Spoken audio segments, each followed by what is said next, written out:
Okay, we're going to move on to 10.3, sampling distribution of the mean. Okay, now there's a bit of reading in this. I'm not going to read this through the video. What I want you to do is carefully read through this page. Carefully look at this example. You don't have to take down this example. Just read through it, understand what these graphs represent, and read through this. Look at these couple of diagrams. Again, I don't have to take anything out. Read this carefully, and then take down the central limit theorem. Okay, take down this central limit theorem. Then we have dealt with this formula to get our Z scores before. Okay, I want you to take down this yellow box, and this new formula, this is, again, we've taken this down before, but this formula as a whole is there on page 35 in your maths tables. Okay, so read through all those pages, take down the central limit theorem, take down this yellow box, and I'm going to go through examples. What this generally is, I won't explain fully, but I'll just give you an overview, is if you're taking multiple samples from a population, okay, multiple samples, and you find the mean of each of those samples, we can use that in order to find probabilities and other piece of information that we're looking for. Okay, so it'll explain it carefully in this. Again, I don't want to waste time by me reading through it and you have to read through it again. So read through those. It should explain it, but the examples will help us understand it as well. Alright, so I'm going to go through these two examples. So if you'll after taking down those notes, if you take down these examples, and the first one we're going to do is example 2. Okay. Okay, so it says, a random sample of 250 is selected from a population having a mean of 30 and a standard deviation of 5. Find the probability that the sample mean is greater than 30.5. So again, it's very simple, similar to what we've done before, except now they're talking about a sample mean. Okay, so find the probability that the sample mean is greater than 30.5. So what we do is we write down this formula. We want to get, for a probability, our tables, remember, our tables with our Z scores, we need to find a Z. Okay, so we go Z is equal to, again, the yellow box you've just taken down,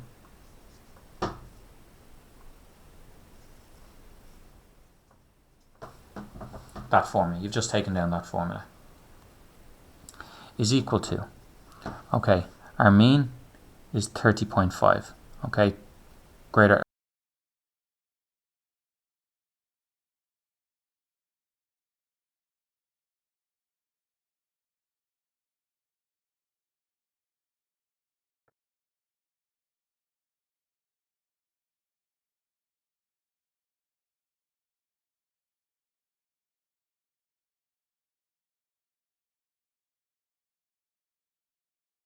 one point five eight one. Now we want the probability that our x bar is greater than 30.5. So we've just changed that 30.5 to a Z score. So what we're actually looking up is that the probability that the Z is greater than 1.581.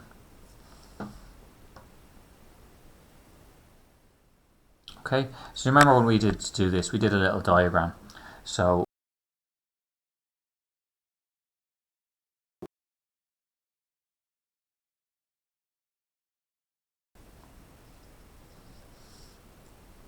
now our Z tables, remember, give us this area here. We actually want greater than, so we're looking for this. So you find out this from the Z tables and you do 1 minus it. Okay, so you do the probability 1 minus the probability that Z is less than or equal to 1.581. So you look that one up in your tables and you take it from 1 and show you there. So we're looking for 1.58. So that is 1.58 0.9429. You see that? 0.9429. The 1 at the end doesn't matter. We're only going to as accurate as these tables will allow us. 0.94. So it's going to be 1 minus 0.9429. So that is equal to 0.0571. So the probability that the mean is greater than 30.5 is 0.0571, or roughly 5.7%. Okay, I'm quickly going to do a second example. So it's very similar to what we've done before, except look at the wording. We're using this formula now instead of the previous one because it's talking about sample means. Alright, so we'll do normal distribution. So this is the second example there. It says normal distribution has a mean of 40 and a standard deviation 4. 25 items drawn, so the sample size is 25. Find the probability that their means lie between 30 and 40.5. So 38 and 40.5. So again, we need to use the formula Z is equal to x bar minus mu all over standard deviation over the square root n. Okay, so first of all, we're going to have to convert both this 38 and the 45. So when x bar is 38, I'm going to do that. That goes to 38 minus 40 all over standard deviation is 4 over the square root of 25. And when you type that into your calculator, you get minus 2.5. When we do x bar is equal to 40.5, we get 40.5 minus 40 all over 4 over the square root of 25. And when you type that into your calculator, you get 0.625. Okay, so we've got two Z scores, minus 2.5 and 0.625. So what we're looking for, again, I'll need another sheet for this, just bear with me one sec. If we draw out our little sketch, again, we've done this for pretty much all of them. We have, that's halfway, so we're looking for 0.625, that score, minus 2.5 is here. So we're looking for that area in there. Okay, and the way we find that area from there is we find the one less than this one. Okay, that can be got straight from the tables. And then the way we get this one in here, it's actually the same as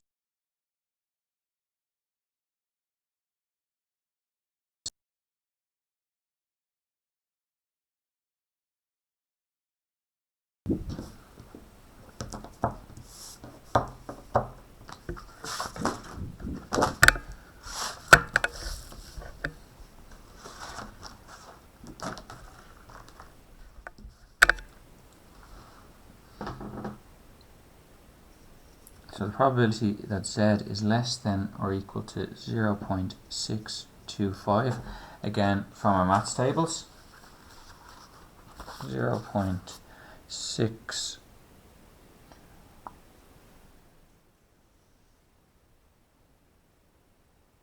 there we go, 0.73. We're only going to the 0.72, okay? So 0.62, 0.734, 324. So that's equal to 0.7324.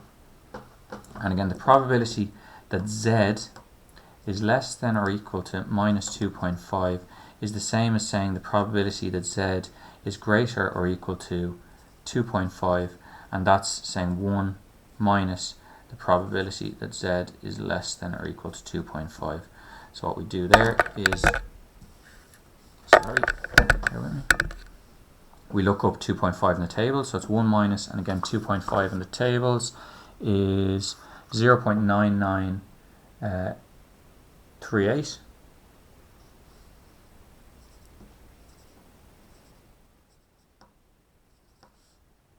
And when we take that away, we get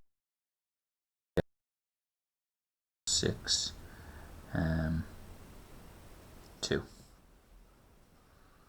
So all we do is we take away those two things. So 0.7324 minus 0.0062. The probability is 0.7262. So the probability that the mean lies between 38 and 40.5 is 72.6%. And that looks about right from our diagram. It's quite a big chunk of it there. Okay, so if you take down those two examples, as well as doing that reading and taking down the central limits theorem in the yellow box and the also the formula in the yellow box, and then attempt the questions I give you, and if you have any questions, just reply to the assignment and I'll post up some solutions. Okay.